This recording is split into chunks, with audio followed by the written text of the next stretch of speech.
ክብሩ ደስታን ጠይቆ በመመለስ ላይ ሆኖ ጓደኛው ለምን እንዲህ አምሮ እንደተናገረው ማሰብ ጀመረ። ምን ሆኖ ነው እንደዚህ ቁጣ የሚለው ሲል ራሱን ጠየቀ። ጸጸቱ ከሆነ የኔ ከሱ ይብሳል። በዚያ ላይ ደግሞ ስንት ዘመን ያለፈው ጉዳይ ደስታን እንዴት ይህንን ያህል ያበሳጨው ቻለ ብሎ ራሱን መላልሶ ጠየቀ። ልጄ የት ይሆን ያለው ሲል አሁንም ጠየቀ። መልሱን የሚያውቀው አንድ ደስታ ብቻ ነው። እሱም ይሄ ጥያቄ እንዲነሳበት አይፈልግም ብሎ በሐሳቡ ወደ ቀድሞ ሕይወቱ ተሻገረ። ልጅ ሲኖረን ስሙን ማን እንለዋለን አላት አይኗን እየተመለከተ። አለችው መዓዛ እያሾፈች። ምን ሲል ጠየቃት በአግራሞት። ደስትሽ ነው እንደዚህ ብሎ ያሾፈው አለችው። እስኪ አስበው ስም ከና አባቱ በክብሩ ሲባል አለችው። እሱ በቃ በእኔ ማሾፍ አይጠግብም አይደል አላት። ስለሚወድህ ይመስለኛል። ግን አንተ ልጅ ትፈልጋለህ እንዴ አለችው ወደ ቁም ነገሩ በመመለስ። በጣም ነው የምፈልገው። ልጅን የመሰለ ነገር ምን አለ? ከልጅ በላይ ሁሉም ትርፍ ነው አላት። ለምን አለችው ስትጠይቅ በእርጋታ ነው። እንደ ራስሽ እንደ ልብሽ ቀርጸሽ የምትፈጥሪው ነገር ደስ አይልም? ቢሆን ደስ ይላል፣ ግን አይሆንም ስትል መለሰችለት። ለምን? ልጅ እኮ ማለት ሌላ ሰው ማለት ነው። እንደ ራስህ እንደ ልብህ ልትቀርጸው አትችልም። ልጅ ቢኖርህ እንኳን እንደ ራሱ ወይም እንደ ራሷ ነው እንጂ መሆን ያለባቸው አንተ እንደፈለግክ እንዴት ይሆኑልሃል አለች መዓዛ በመጠየቅም በማስረዳትም።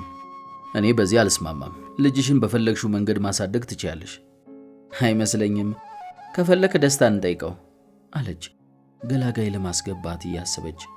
እሱ ደግሞ ምን ያውቃል ብሎ የተናገረውን ሳይጨርስ ምን አውቃለሁ ብሎ ደስታ ከወንበሩ ላይ ተቀመጠ። ከተቀመጡበት ካፌ ወደ መጸዳጃ ቤት ሄዶ እየተመለሰ ነበር። ልጅን በፈለግሽው መንገድ ማሳደግ ትችያለሽ ሲል አይመስለኝም። ከፈለክ ደስታን እንጠይቀው እያልኩት ነበር ብላ መዓዛ አሳበቀችበት። እኔ ካንቺ ጋር እስማማለሁ አለ ደስታ ወደ መዓዛ እየተመለከተ። እንዴት ሲል ጠየቀ ክብሩ። ልጅ እኮ ማለት ብትወልደውም ሌላ ሰው ማለት ነው አለ ደስታ። ተመካክራችሁ ነበር እንዴ ሲል ጠየቀ ክብሩ። የመዓዛና የደስታ መልስ አንድ ሲሆንበት ሊሆን ይችላል አለ ደስታ ንግግሩንም በመቀጠል። ልጅ ሌላ ሰው መሆኑን ወላጆች ሊያውቁ ይገባቸዋል። ልጅ በወላጅ ኑሮ የጎደለውን መተኪያ አይደለም ማለት በማለት ክብሩ ማብራሪያ ጠየቀ። አንተ እንደ አንድ ትልቅ ሰው ራስህን መቅረጽና ማስተካከል ሳትችል ለምን ሌላን ሰው መቅረጽ የምትችል ይመስልሃል? የልጅህ ሕይወት ከአንተ የተለየ መሆኑን ማወቅ አለብህ አለው ደስታ። አልገባኝም።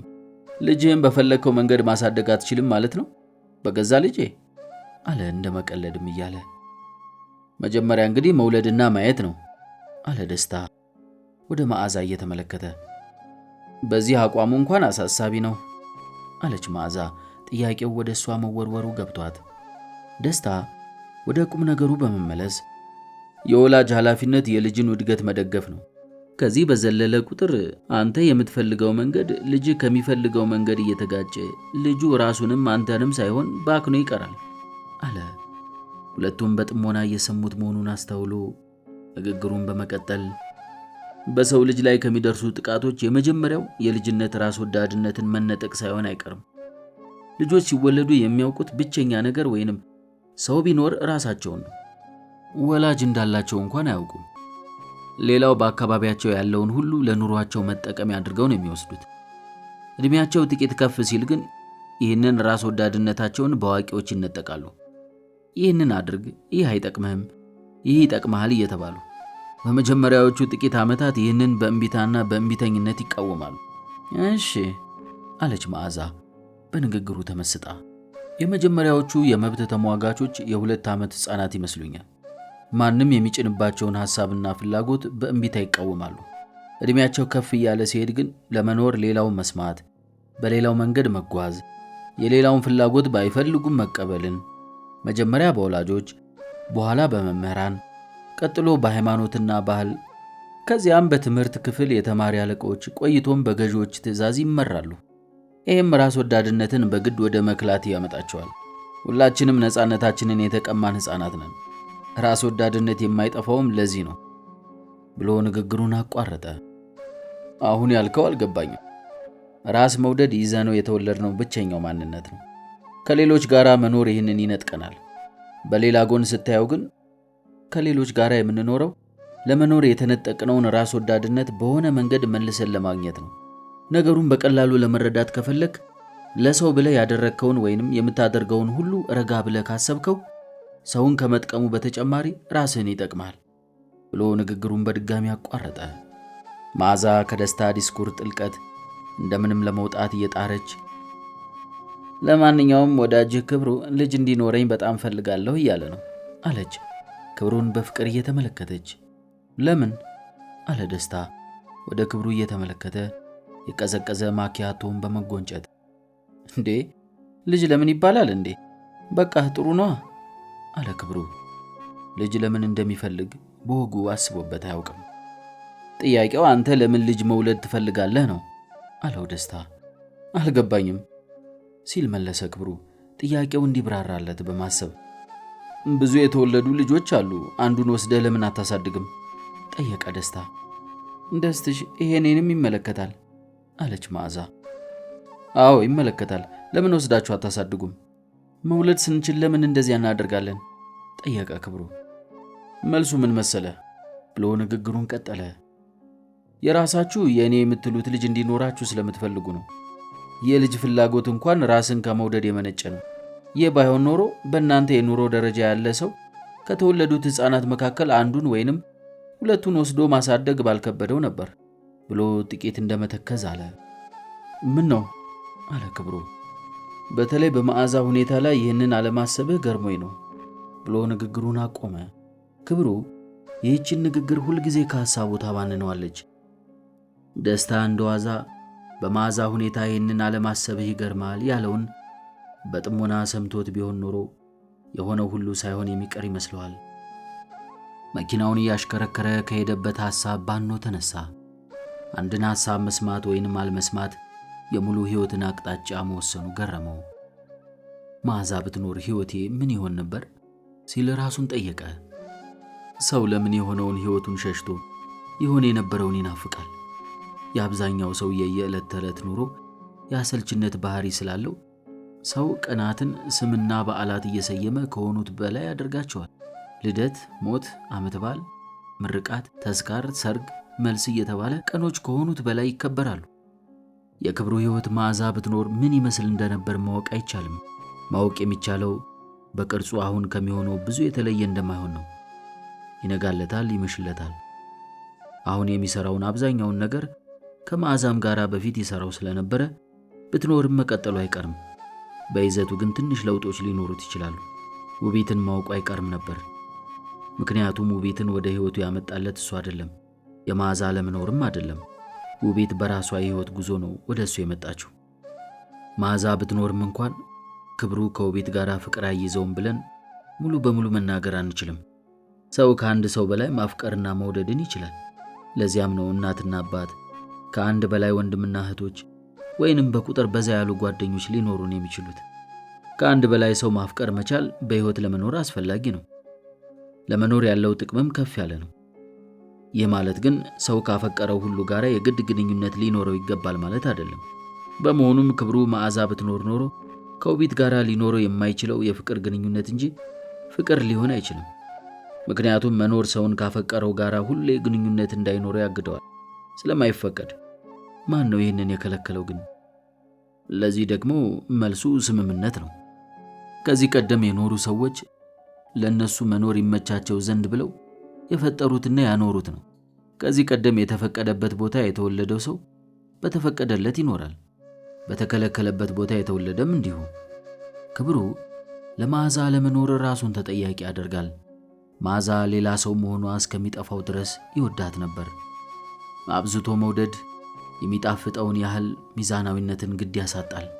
ክብሩም በፍቅሩ ተገፍቶ ስሜቱ አይሎበት ሚዛናዊ አስተሳሰቡን በማጣቱ ምክንያት መዓዛን ያጣት ስለመሰለው ራሱን ይወቅሳል። ምን አለ ልጅ እፈልጋለሁ ባላልኳት ሲል አሁንም ራሱን ጠየቀ። መልስ የለውም። የደስታ መልስ በሐሳቡ መጣበት። ለምን አንተ ስለጠየካት ያረገዘች ይመስልሃል? እሷ እኮ ሌላ ሰው ናት። ራሷ ፈልጋ እርግዛ ቢሆንስ? እሷስ ልጅ ብትፈልግ ለምን ላንተ ብቻ ብላ ያረገችው ይመስልሃል? መዓዛን የመወዳትን ያህል ሰው መሆኗን እረዳለሁ። በመሆኑም ካንተ በላይ ልጅ መውለድ የፈለገችው ራሷ ናት። በመሆኑም ካንተ በላይ ልጅ መውለድ የፈለገችው ለራሷ ስትል እንደሆነ ምንም ጥርጥር የለኝም ብሎት የነበረ ቢሆንም ራሱን ከመውቀስ አይቆጠብም። ራስን መውቀስ ከሰው ባህሪያት አንዱ እንዴት ሊሆን ቻለ? ከሌሎች ጋር መኖር ግድ ቢሆንም ዞሮ ዞሮ የምንኖረው ግን ከራሳችን ጋር በመሆኑ ለራስ ተጠያቂነት ቅርብ ነን። ምንም እንኳን ብዙውን ጊዜያችንን ሌላውን በመውቀስ ብናሳልፍም የምኞታችንና የፍላጎቶቻችን ኃላፊዎች እኛ ነን። ምኞትና ፍላጎት ደግሞ የሚገደቡ ሁነቶች አይደሉም። ሰው ከቻለ ድርጊቱን ይገደብ ይሆናል፣ ምኞት ግን አይቻልም። በመሆኑም ያልፈለግነውና ያላቀድነው ሲከሰት ራሳችንን መውቀስ ይቀለናል። ምክንያቱም ድርጊቱ የሌሎች ቢሆንም እንኳን ራሳችንን ስለ ምኞታችን ተጠያቂ ማድረግ ስለምንሻ። በዚህ ምክንያት ክብሩ ልጅ የመውለድ ምኞት ስለነበረው ብቻ መዓዛን ያጣት ይመስለዋል። ክብሩ ደስታን ጠይቆ ከተመለሰ በኋላ በቀጥታ ወደ አልጋው በማምራት ተኛ። ቀኑን ሙሉ እዚያው ሲገላበጥ ውሎ ሌሊት ከእንቅልፉ ባኖ ተነሳ። ቀኑ መስከረም 19 2008 ዓ.ም ነበር። በየዓመቱ እንደዚህ ቀን የሚከብደው የለም። 19 ዓመታት ወደ ኋላ ሄዶ ማሰብ ጀመረ። የሆነ ሁሉ ፊቱ ላይ መጣበት። የቤቱ ስልክ ሲጮህ እንደምንም ተንጠራርቶ አነሳው። ስልኩን የደወለው ደስታ ነበር። ምን ነው ሰው እንቅልፍ አይተኛም እንዴ አንተ ተረኛ ከሆንክ? አለ እየተነጫነጨ። አሁኑን ወደ ሆስፒታል እንድትመጣ ብሎ ደስታ ስልኩን ዘጋው። ባልተለመደ መልኩ ድምፁ ላይ መረበሽ ነበረበት። ክብሩ ሰዓቱን ሲመለከት ከሌሊቱ 8:37 ይላል። ምን አጋጥሞት ይሆን ብሎ ከመኝታው በመነሳት የሚያውቀውን ባለታክሲ ሊጠራ ስልኩን ማዞር ጀመረ። ባለታክሲው ከዚህ ቀደም በተደጋጋሚ ወደ ሆስፒታል ያመላለሰው ስለነበር ስልኩን እንዳነሳ እሺ ዶክተር ልምጣ አለው። አሁን ብሎ ስልኩን ዘጋው። ካልጋው ወጥቶ ልብሱን ቀያየረና ወደ በሩ አመራ። የተከራየበት ግቢ ጥበቃ እንቅስቃሴውን ሰምተው ማነው ተመለስ እያሉ ከተኙበት የጥበቃ ሥራ በመንቃት ዶክተር አንተ ነህ? አይ በቃ የእናንተ ሥራ እንዲሁ በሌሊቱም በቀኑም መሮጥ ነው አይደል? እንቅልፍ የለም እያሉ ለራሳቸው በማውራት በሩን ሲከፍቱለት ባለታክሲው ቆሞ እየጠበቀው ነበር። ክብሩ ከታክሲው የኋላ ወንበር ከመቀመጡ ዶክተር በቃ የእናንተ ሥራ በሌሊት መሮጥ ነው ሲለው ክብሩ በመገረም ምን ታደርገዋለህ አለው። ጠባቂውና ባለታክሲው እነሱ የሙሉ ሌሊት ሥራ እየሰሩ እሱ ከዕለታት አንድ ቀን ተጠርቶ መሄዱ እንዴት እንዳሳሰባቸው እየተገረመ ሆስፒታል እንደደረሰ በቀጥታ ደስታ ተረኛ ወደ ነበረበት የድንገተኛ ክፍል አቀና። ደስታ በቦታው አልነበረም። ከክፍሉ የነበረ አንድ ተለማማጅ ሐኪም ክብሩን እንዳየው ዶክተር ወደ ማዋለጃ ና ብሏል። ክብሩ ድንገት ከቁም እንቅልፉ ነቃ። ልቡ መታበት። ደስታ ማዋለጃ ምን ይሰራል ሲል ጠየቀ። ለማወቅ ሳይሆን ግራ ስለተጋባ አላወኩም፣ ሰዎች ጠርተውት ነው። ክብሩ ሐኪሙን ሳያስጨርሰው ወደ ማዋለጃ ክፍል በችኮላ መሄድ ጀመረ። ምንም እንኳን ማዋለጃው የሚገኘው ከሆስፒታሉ አንደኛ ፎቅ ላይ ቢሆንም በሕይወቱ እንደዚህ ሩቅ መንገድ ተጉዞ የሚያውቅ አልመሰለውም። ደረጃውን ወጥቶ ማዋለጃ ክፍሉ በር ላይ ሲደርስ ደስታ ፊቱን በሁለት እጆቹ አንገቱን በመደገፍ አቀርቅሮ አገኘው። ምን ተፈጥሮ ነው አለ ክብሩ። ደስታ ፊቱ መከራ እንዳረገዘ ያስታውቅ ነበር። ክብሩ ይህንን ፊት ደስታ ላይ ያየው እናቱ በሞቱበት ጊዜ ብቻ ነበር። ደስታ ክብሩን እንዳየ ራሱን አረጋግቶ ከተቀመጠበት በመነሳት ማዕዚ ብሎ ካፉ ሳያወጣው ምን ሆነች ብሎ ክብሩ ደስታን በመገፍተር ወደ ማዋለጃው ዘለቀ። ደስታ ከተነሳበት አግዳሚ ላይ ተመልሶ ተቀመጠ። ክብሩ ከዚያች ቅጽበት በኋላ ለወራት የተከሰተውን ብዙ አያስታውሰውም። ደናደሪ ብሎ እስከ ቤቷ የሸኛት መዓዛ ደናደር ብላው እንደዋዛ የቀረችው በዚያ ምሽት ነበር። 19 ዓመት አለ ለራሱ። 19 ዓመት ሙሉ በነጋ ቁጥር ከረጅም ቅዠት የባነንኩኝ ይመስለኛል አለ ቀጥሎም። ሕይወት ትልቅ እንቅልፍ ናት፣ ያለ ፈላስፋ መኖር አለበት። ሕይወት ትልቅ እንቅልፍ ናት፣ ያለ ፈላስፋ መኖር አለበት አለ። ከወራት የሐዘን አረንቋው አገግሞ ከወጣ በኋላ እንደተረዳው ከሆነ የዚያን ዕለት ማታ መዓዛ ድንገተኛ ክፍል ቀድሞ በመጣ ምጥ ውስጥ እንዲሁ ሆና መተንፈስ እያቃታት እንደመጣችና ወደ ማዋለጃ ወስደዋት ጽንሱን ለማትረፍ ቢችሉም ቀድሞ የነበረባት የልብ ህመም አይሎባት እንደገደላት ታውቋል። በመሆኑም በልብ ህመም ላይ ልጅ እንድትወልድ በመፈለጉ ራሱን ይቅር ማለት እንደከበደው ይኖራል። በመሆኑም በልብ ህመም ላይ ልጅ እንድትወልድ በመፈለጉ ራሱን ይቅር ማለት እንደከበደው ይኖራል። ሞት እንዴት ደግ ነው! የሚወዱት ሰው ሳይኖር መኖርን የመሰለ ቅጣት ምን አለ? በመኖር መቀጣት አለ። ክብሩ በተደጋጋሚ ስለተወለደው ልጅ አስቧል። ደስታንም ደጋግሞ ጠይቆታል። ሆኖም በስምምነታቸው መሰረት ደስታ ለክብሩ ምንም አልነገረውም። ስልኩን አንስቶ በየዓመቱ እንደሚያደርገው ወደ ደስታ ለመደወል ሞከረና ደስታ እስር ቤት መሆኑን አስታውሶ ብቸኝነት ከራስ ጋር መተዋወቅ ማለት ነው ሲል አሰበ። ደስታ ከተኛበት የእስር ቤት ፍራሽ ላይ በጀርባው ተንጋሎ በተቦደሰው የእስር ቤቱ ኮርኒስ ውስጥ በተበሳ ቆረቆር አምልጣ ያለፈች የፀሐይ ጨረር አይኑን እንዳትወጋው እየተከላከለ። ሰው በተፈጥሮ ብቸኛ ነው። በእኔና ከኔ ውጪ በሚገኘው ሰማይ፣ መሬት፣ እንስሳት፣ እጽዋት፣ ትላትል፣ አፈር በእነዚህ መካከል ምን ግንኙነት አለ ሲል ጠየቀ። ከሐኪም ቤት ከወጣ በኋላ እንዲህ ከራሱ ጋር የሚወያይበት አጋጣሚ አንሶበት ነበር። መቼም የተወለድኩኝ ጊዜ ከእኔ ውጪ ሌሎች ነገሮች መኖራቸውን አላውቅም ነበር አለና ፈገግ አለ። ገና የተወለደ ልጅ ሌላ ዓለም በዙሪያው መኖሩን ስለማያውቅ ብቸኝነትና ፍርሃትን ሊያውቅ አይችልም። በእኔ ዕድሜ ያለ ጎልማሳ ደግሞ የሌሎችን መኖር ማወቁ ፍርሃትንና ብቸኝነትን ይፈጥርበታል አለ ከራሱ ጋር መወያየቱን በመቀጠል።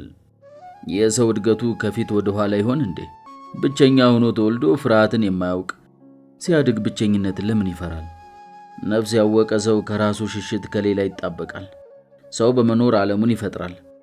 ዓለም 9 ናት የሚሉት ለካስ እውነታቸውን ነው። ግን ከዚያም በላይ ናት። ዓለም ብዙ ናት። እያንዳንዳችን ዓለም ነን። አንድ ሰው ባወቅን ቁጥር አንድ ዓለም ይፈጥርልናል። እዚህ እስር ቤት እንኳን ከስንት ሰው ዓለም ጋር ተዋወቅኩ። ያለመኖር ስጋት የመኖር ምኞትን ይወልዳል። የመኖር ምኞት ደግሞ የሆነውን ሳይሆን ሊሆን የሚችለውን ቢሆን የሚመቸውንና የሚደላውን በምናብ ያስቃኛል። ያ ምናብ ደግሞ ዓለምን ይፈጥራል። እስር ቤት፣ ሐኪም ቤት፣ መስሪያ ቤት፣ መኖሪያ ቤት፣ ምግብ ቤት ሁሉም ቤቶች ናቸው። ግን ለምን ተፈጠሩ? ከሌላ ሰው ጋር ለመኖር። ከሌላ ሰው ጋር መኖር ስለምን አስፈለገ? አብሮ መኖር ማለት ምንድን ነው? ሰው ከሌላው ጋር አብሮ ባይኖር ምን ይሆናል? አይኖርም፣ ይጠፋል። በመሆኑም በየትኛውም ቦታና በማንኛውም ሁኔታ ከሌላው ጋር መኖር ግድ ይላል። ግን ሌላውስ ማን ነው? የኔ ቢጤ ነዋ። የኔ ቢጤ የሚለውን ስም ለለማኝ ብቻ የሰጠው ማን ይሆን? ሁሉም ሰው የሁሉም ሰው ቢጤ ሆኖ ሳለ ሁላችንም የኔ ቢጤዎች ነን አይደለንም? አንዳችን ከአንዳችን የምንለምን፣ የምንፈልግ፣ የምንጠይቅና የምንወስድ። የሰው መድኃኒቱስ ሰው አይደለምን? ከብቸኝነት የሚያወጣን። የሰው ዘር ብቻውን ከመወለድ የከፋ ምን መከራ ሊደርስበት ይችላል? ከዚህ መከራው የሚጽናና ሌላ መኖሩን በማወቁ አይደለም? ሰው ከሰው በምን ይለያል? ታራሚ ደስታ የሚል ጥሪ ከሐሳቡ አነቃው። አቤት፣ ጠያቂ መጥቷል። አመሰግናለሁ፣ መጣሁ አለ ደስታ ሰብለ መምጣቷን በመጠርጠር። ሰብለን ታራሚን ከጠያቂ ለመለየት ከተጋደመው አግዳሚ ኋላ ቆማ ሲያያት ደስ አለው፣ አዘነ። ደስታው የሚያፈቅራትን ሴት በማየቱ ሳይሆን ብቻዋን ስለሆነች ሊነግራት ያሰበውን ያለማሳቀቅ መንገር መቻሉን በማሰብ ሲሆን፣ የሐዘኑ ምንጭ ግን የሚያፈቅራትን ሴት ከአጣና አግዳሚ ኋላ ቆማ እያያት መንካት አለመቻሉን አስታውሶ ነው። ቀላል የሚመስሉ ነገሮችን ክብደት የምናውቀው ማድረግ ሳንችል ስንቀር ነው። በመኖር ውስጥ ደስ የሚሉት ነገሮች ሁሉ ቀላሎች ናቸው። እንደምን አደርሽ፣ ሰላምታ መጨባበጥ፣ መሳሳም፣ መጎንተል፣ መላፋት፣ የውሸት አባሮሽ መጫወት፣ መኮርኮር፣ መኮራኮር፣ በጥቅሉ ሌላውን በፍቅርና በጨዋታ መንካት ጋር የተያያዘ ሁሉ ደስ ይላል። በእርግጥ የጠበቀና የከረረ ንክኪም ያማል፣ ያስጠላል። ደስታ አግዳሚውን ተደግፎ ሰብለን አተኩሮ አያት። ደስ ያላት ለመምሰል የተቻላትን ሁሉ አድርጋለች። ጸጉሯ ተስተካክሏል። ቀይ የከንፈር ቀለም በልኩ ተቀብታለች። ቅንድቦቿ በተቀቡት ማስካራ ርቀው ተቀስረዋል። ይህ ሁሉ ሆኖም የተቀባችው የፊት ዱቄት ሐዘኗንና ግርጣቷን መደበቅ አልቻለችም። እንዴት ነሽ? አንተ እንዴት ነህ? ከኔ እኮ አንቺ ነሽ መጥፎ ቦታ ያለሽው አላት በፈገግታ። እሱን ተወው አለችው። ደህና ነኝ አላት ሊያረጋጋት በመፈለግ። አይ ጥሩ፣ ምን አዲስ ነገር አለ ታዲያ አለችው ሌላ የምትለው ስላልነበራት። ክብሩ መጥቶ ነበር፣ ተጣልተን ሄደ። ውይ ምን ነው? ጉዳዩን ብትጠረጥርም ማለት ያለባትን እያለች። አሁን የምነግርሽ ነገር ሚስጥር ነው። ለነገሩ ሚስጥር ያልሆነ ሚስጥር ነው። ያለፈ ታሪክ ቢሆንም አሁን ከውቢት ጋር ለተፈጠረው ችግር መንስኤ ስለሆነ እንድታውቂው ብዬ ነው። ሲያወራ ፈጠን ፈጠን እያለ ነበር። በአጋጣሚ ሆኖ ሌላ እስረኛም ጥያቄም በቦታው ስለሌለ ቶሎ ሊነግራትና ሊጨርስ ፈልጓል። ችኮላው መልሶ አስገረመው። አሁን ክብሩን ከነመፈጠሩ የማያውቁ ሰዎች ሰሙ አልሰሙ ምን ይመጣል ብዬ ነው ብሎ ራሱን ጠየቀ። ክብሩ መዓዛ የምትባል ፍቅረኛ ነበረችው። ከሷ በፊትም ሆነ በኋላ ሴት በዚያ መልክ አፍቅሮ አያውቅም ብዬ አምናለሁ ብሎ አያት። ከፊቷ ላይ እና ምን ይሆን የሚል መልእክት ሲያገኝ ንግግሩን ቀጠለ። በጣም የሚወዳት ፍቅረኛው ደግሞ እሷን በጣም ታፈቅረው ስለነበረ ተሰዋችለት አለ። ንግግሩን ትንሽ ሞቅ በማድረግ ከሰብለ የተሳታፊነት ምልክት ለማግኘት በመመኘት እሷም አላሳፈረችውም። እንዴት አለች። ደስታ በቀላሉ ሰብለ ለሚያወራው ጉዳይ ትኩረት እንድትሰጥ በማስቻሉ በራሱ ኮራ። ክብሩ ከመዓዛ በላይ ይወድና ይመኝ የነበረው ልጅ እንዲኖረው ነበር አላት። ለምን? ክብሩ አንድና ብቸኛ ልጅ ሆኖ ስላደገ ብቸኝነቱን በልጅ የሚወጣው ይመስለው ይሆናል ብዬ አስባለሁ። ከዚያ ውጭ ግን አላውቅም። ዞሮ ዞሮ ልጅ በጣም ይወድ ስለነበር መዓዛ ማርገዝ የማይገባት ቢሆንም አረገዘችለት አላት። ሰብለ በዝምታ የሚነግራትን ለማስጨረስ በመፈለግ ጥያቄ አልጠየቀችውም። ደስታም ይህንኑ በመረዳት ንግግሩን ቀጠለ። ነገሩን ለማሳጠር መዓዛ በነበረባት የልብ ህመም ምክንያት እርግዝናው እንድታቋረጥ ብትመከርም ፈቃደኛ አልነበረችም። በመሆኑም በወሊድ ጊዜ ህይወቷ አለፈ አላት። ያሳዝናል። ግን ታዲያ ይሄ ከውቢት ጋር ምን ያያይዘዋል አለች። ምንም አያያዝም። ችግሩ ክብሩ መዓዛን እሱ የገደላት ነው የሚመስለው። በመሆኑም እርግዝናና ልጅ የሚሉት ነገሮች በቀላሉ ያስደነብሩታል። ከዚያ በተጨማሪም ውቢትም በማርገዟ የምትጎዳበት ሊመስለው ይችላል አላት። እሺ አለችው ሰብለ። በጠዋት የመጣችው የክብሩን ጉዳይ ለመስማት እንዳልሆነ በሚያመለክት መልኩ ለማንኛውም እንድታውቂው ብዬ ነው አላት። ለምን ስትል ጠየቀችው። ለማንኛውም ከአንድ በላይ ሰው ያወቀው ጉዳይ ጥሩ ነው በማለት ነው። ሁለተኛው ደግሞ ከዚህ አግድም አጣና ውጪ ያለሽኝ ተወካይ አንቺ ስለሆንሽ ለውቢት እንድትነግሪልኝ ብዬ ነው አላት። እሺ ጥሩ ነግራታለሁ አለች ሰብለ። ሌላም ከዚሁ ጋር የተያያዘ እኔን የሚመለከት ታሪክ አለ አላት። ምን ነው አንተ ሞቶብሃል አለች እንደ መቀለድ ብላ። ደስታ ባፍንጫው በመተንፈስ ሳቀ። ምን አለበት እሱም እኮ ወግ ነው አላት ደስታ። አልቀረብህም። ምንድነው ያንተስ የሽሽት ምክንያት አለችው። የኔ እንኳን ብዙም ሽሽት አያስከትልም። ማዚ ህይወቷ ያለፈው ያለ ጊዜው በመጣምጥ ምክንያት ሆኖ ወንድ ልጅ ተገላግላ ነበር። እሺ አለች ሰብለ። አይኖቿ መፍጠጥ ጀመሩ። የተወለደው ልጅ ያለ ጊዜው የተወለደ መሆኑ ብቻ ሳይሆን በጊዜው የነበረው ሕክምና በቂ ባለመሆኑ በጭንቅላቱ ላይ እድገቱን የሚወስን ጉዳት ደርሶበት ነበር ብሎ አተኩሮ አያት። ከዚያ ምን ሆነ አለች ሰብለ፣ የማታውቀው የፍርሃት ስሜት እየተጫናት። በወቅቱ ክብሩ ከፍተኛ ሐዘን ውስጥ ከመሆኑ በተጨማሪ ስለ ልጁ መስማትም ማወቅም አልፈለገም ነበር። ስለሆነም በጊዜው ትክክል ነው ብዬ ያሰብኩትን አሁንም የማምንበትን አደረግኩ። ምን አደረክ? የልብ አመታት ከመጠን በላይ እየጨመረባት ነው። ብቻ ክፉ ነገር ባላደረክ አለች ጭንቀቷን በማውጣት። ክፉ ነገር አይደለም። በወቅቱ ማለት እንግዲህ ከ19 ዓመት በፊት መሆኑ ነው። እናት የሌለው አባቱ የማይፈልገውና ሊረዳው የማይችል በተጨማሪ ደግሞ የአእምሮ እድገት ውስንነት ያለው ሕፃን በሕይወት የመቆየት ዕድሉ በጣም አናሳ እንደነበረ ተሰማኝ።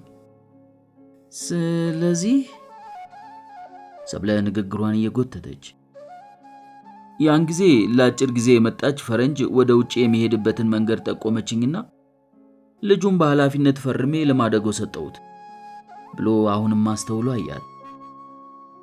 እሺ ብላ ተነፈሰች ሰብለ። በጭንቀት የትንፋሽ ጥርቅም ያበጠ ደረቷ ሲሟሽሽ ታየው። ሌላው ግን ብሎ ንግግሩን ሊቀጥል ሲል ሰብለ ሌላም አለ። ምንም አይነት የሕግ ከለላ ማድረግ ስላልተቻለም ይሁን ስላላሰብኩበት ልጁ ከዚህ ወደ ስፔን ሀገር ከመሄዱ ውጪ ይድረስ ምን ይሁን ይኑር ይሙት ምንም አላውቅም። ሰብለ የምትመልሰው አልነበራትም። አሁን የምታውቀው ደስታ በጊዜውና በቦታው መሆን ያለበትን ከማድረግ ወደ ኋላ የማይል ሰው መሆኑን ታውቃለች። በመሆኑም በሰማችው ሁሉ ብዙ አልተገረመችም።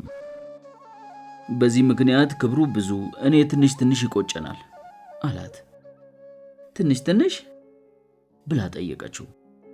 ባሄር ኖሮ ልጁ ሊያድግ የሚችልበት ምንም አይነት አጋጣሚ አልነበረም በእኔ ግምት። በዚያ ላይ በጣም ወጣት ስለነበርኩኝ የተማርኩት ትምህርት የእግዚአብሔር ታናሽ የሰው ታላቅ ያደረገኝ ይመስለኝ ስለነበር ስለሆነም ብዙ ቁጭት የለብኝም ብሎ አብራራላት። ገባኝ አለች ፊደላቱን እየረገጠች። ለማንኛውም አንቺ እንዴት ነሽ አላት ደስታ የጨዋታውን ርዕስ እየቀየረው። የታችኛውን ከንፈሯን በመገልበጥ ትከሻዋን ሰበቀች። አለሁ እንደማለት መሆኑ ነው። ናፍቆት እንዴት ነው አላት በድንገት ከአግዳሚው ጥግ ሆኖ ደስታን በመጠበቅ ጆሮ ሲጠባ የነበረው ፖሊስ። ሰዓት አልቋል በቃ አላቸው። ደስታ ፖሊሱን በፈገግታ አይቶ እሺ ጨርሻለሁ አለው። ሰብለ ሰዓቷን ገልመጥ ብላ አይታ በቃ እሺ ነገ መለሳለሁ አለችና በአይኖቿ አስማው ተለየችው። ደስታ አይኑን እንባ ሞላው። ሰብለ አሳዘነችው። ፊቱን ከሰብለ ጀርባ ወደ ፖሊሱ ሲመልስ ሐዘኑ ጠፋ። ፖሊሱ የደስታ ወሬ ሲያልቅ ጠብቆ ሰዓት አልቋል ማለቱ መልሶ አስፈገገው። ስለ ሌላው ሰው ማወቅ መፈለግ የሁሉም ሰው ባህሪ ቢሆንም ጆሮ ጠቢነትን በሙያ መልክ መያዝ ደግሞ የተለየ መሆን እንዳለበት እያሰበ ወደ መኝታ ፍራሹ ተመለሰ። ከፍራሹ ጋር እንደተገናኘ በቀዳዳው ጣሪያ የሾለከችው የፀሐይ ብርሃን እስር ቤት ውስጥ ማብራቷን እያሰበ እንቅልፍ አሸለበው።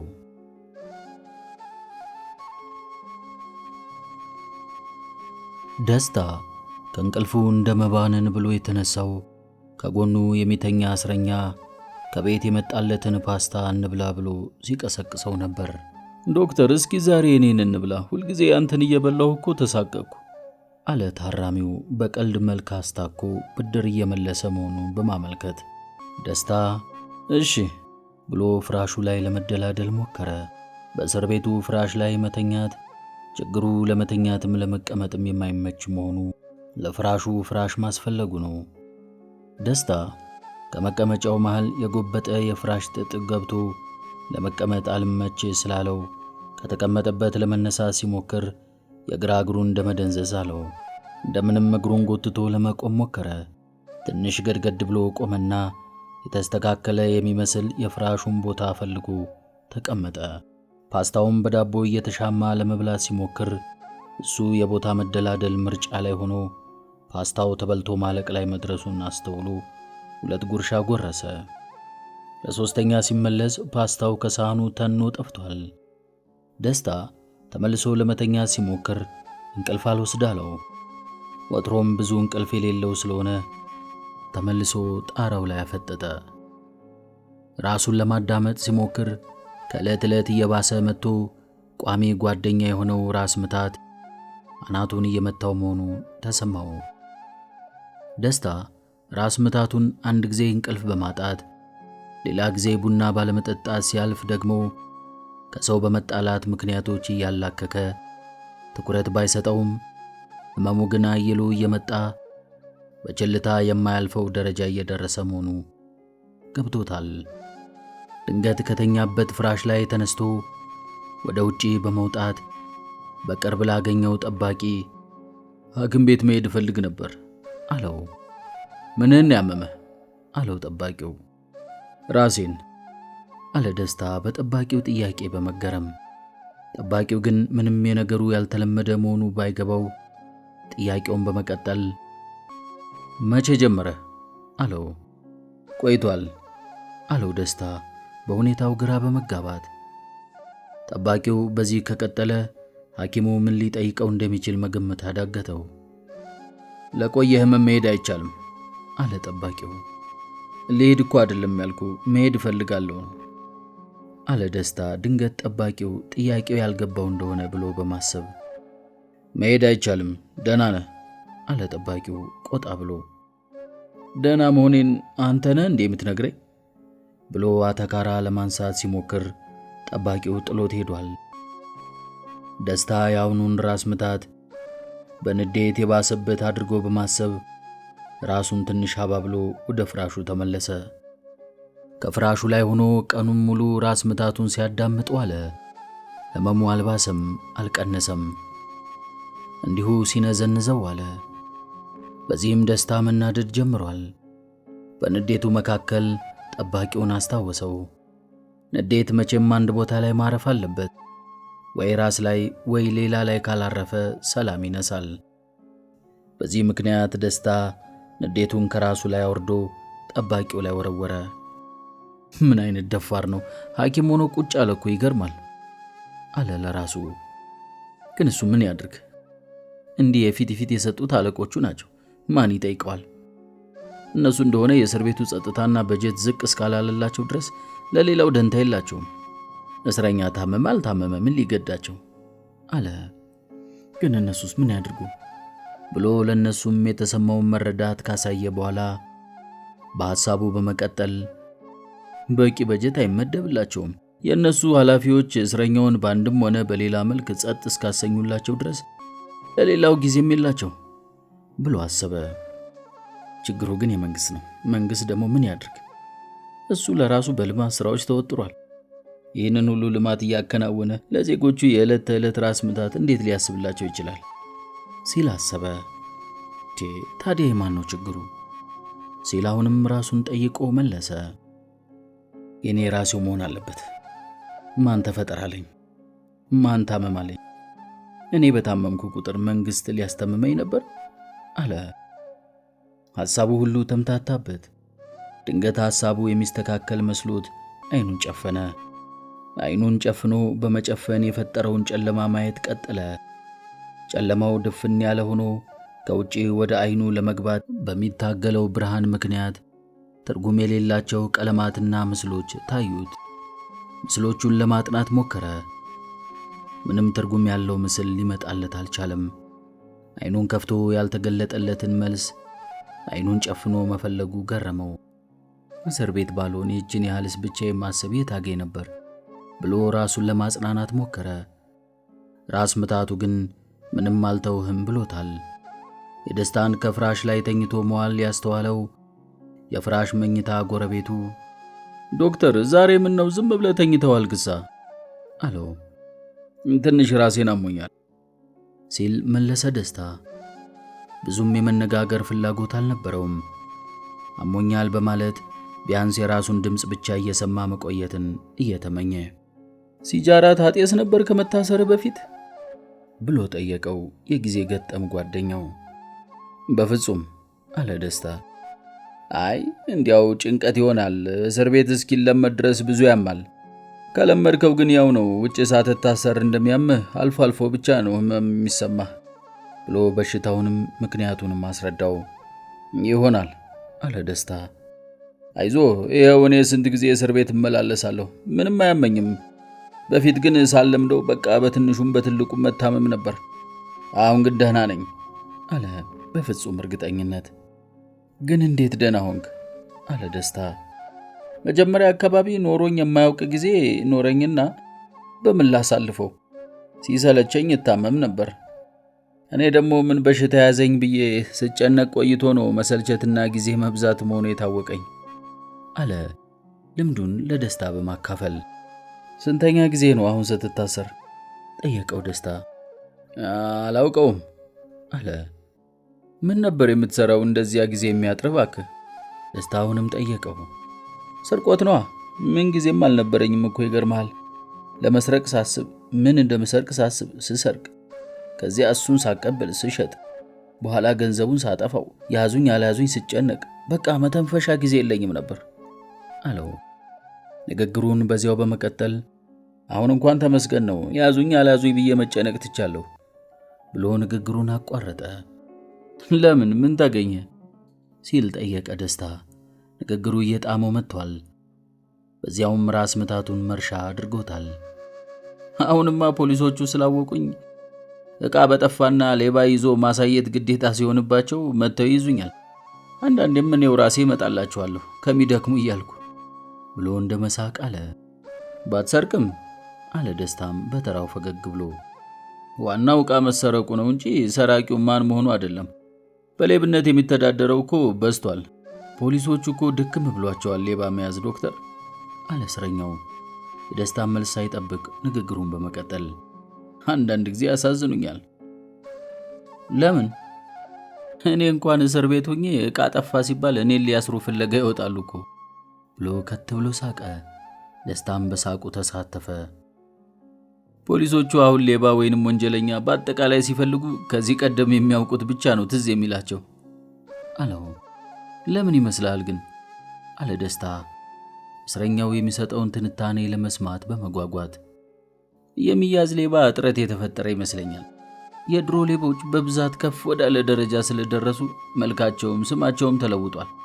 ከእጅ ወደ አፍ ኑሮ ደረጃ ላይ የቀረነው ሌሎች ደግሞ ከእስር ቤት ስንቀያየር ስለምንኖር ለምደነዋል።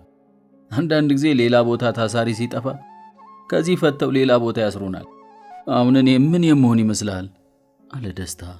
ያው መድኃኒት ሰርቀ ነው ሰው ገለህ ነው የገባው አለው እስረኛው በሙሉ እርግጠኝነት ከሁለቱ አንዱ ነው ብሎ በማሰብ። ሰው ገድዬ አለ ደስታ በከፊል እውነት የሆነ መልስ እየመለሰለት። እሱ ከሆነ ለመደጋገም የማይመች ወንጀል ነው ጦር ሰራዊት ካልሆንክ በስተቀር አለ እስረኛው የሚያወራው እያዋዛ ነው። ስለዚህ እዚሁ ትቆያለህ ማለት ነው። እኛ እየተመላለስን እንጠይቃለን አለው። ግን ለምን ከሁለቱ በአንዱ ነው የገባው ያልከኝ ሲል ጠየቀ ደስታ። ያው እንግዲህ ሲባል የምሰማው ይህንን ነው ብሎ የወሬ ምንጩን ገለጸ። ትገርማለህ አለ ደስታ አድናቆቱን በመግለጽ። የእውነትም የእስረኛው የነገር አተያይ አስደንቆታል።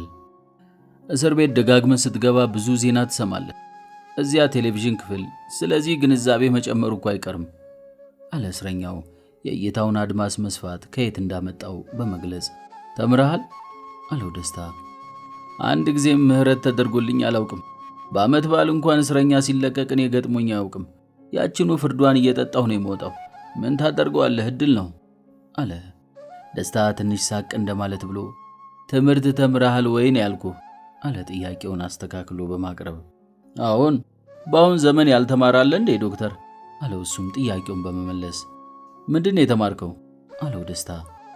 ማንበብና መጻፍ አለ እስረኛው በሙሉ ልብ።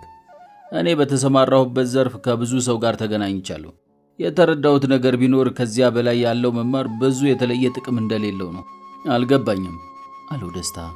ይሄው አንተም ዶክተር ሆነህ ይሄ ካልገባህ ምን ዋጋ አለው ብሎ እስረኛው እንደማሾፍ አለ። ግን የምሬን ነው። የተማረም ያልተማረም የሚያስብበት መንገድ አንድ ከሆነ ከማንበብና መጻፍ ውጪ መማር ምን ይጠቅማል በማለት ደስታን የሚስማማበትን ጥያቄ ጠየቀው። ዋናው ነገር መኖር ነው። ይሄው እኔም አንተም አንድ መናኛ ፍራሽ ላይ እንተኛለን። አንተ ምንም የተማርክ ብትሆን እዚች እስር ቤት ውስጥ ለራስ ምታት መድኃኒት አላገኘህም። ልክ ነህ አለ ደስታ ራስ ምታቱን ስላስታወሰበት ትንሽ ቅር እያለው። ምነው አስቀየምኩ እንዴ ዶክተር አለ እስረኛው። ኧረ በፍጹም። ታዲያ ምነው ዝም ብለህ ቀረህሳ ሲል ጠየቀው። አይ የምትላቸውን ነገሮች አስቤ እየተገረምኩ ነው አለው ደስታ። ለምን? የሚሰማ መጥፋቱ ነው እንጂ ሁላችንም የምንናገረው ስንት ቁም ነገር ነበር ብዬ ነዋ። እስረኛው ራሱን በመነቅነቅ መስማማቱን ገለጸለት።